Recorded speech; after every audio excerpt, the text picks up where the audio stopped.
উত্তর দিনাজপুর জেলা প্রাথমিক বিদ্যালয় সংসদের চেয়ারম্যান হিসেবে সদ্য দায়িত্বভার গ্রহণ করেছেন নাজিম উদ্দিন আলী। মঙ্গলবার নবনিযুক্ত চেয়ারম্যানকে শুভেচ্ছা জ্ঞাপন করলেন 2022 সালের প্রাথমিকের টেট উত্তীর্ণরা।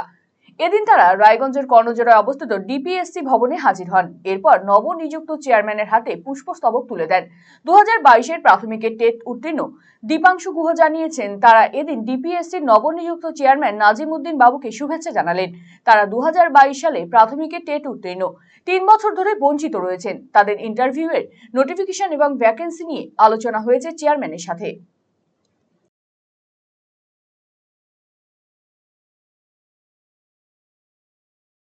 আজ আমরা উত্তর দিনাজপুর জেলার নবনিযুক্ত চেয়ারম্যান শ্রী নাজিম উদ্দিন আলী মহাশয়ের কাছে এসেছিলাম তার সঙ্গে দেখা করার জন্য, তাকে স্বাগত জানানোর জন্য।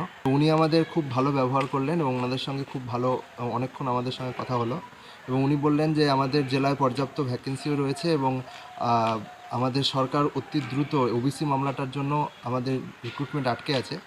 যদি ওবিসি মামলা মিটে যায় তাহলে সরকার অতি দ্রুত আমাদের ভ্যাকেন্সি নিয়োগ করবেন। তো এখন একটাই আগামী দিনে একটাই উদ্দেশ্য যে যত তাড়াতাড়ি সম্ভব ভ্যাকেন্সি দিয়ে আমাদের পূর্ণ প্রশিক্ষিত ডিএলএডদের নিয়োগ করুন। এই জন্য আমরা এখানে এসেছি।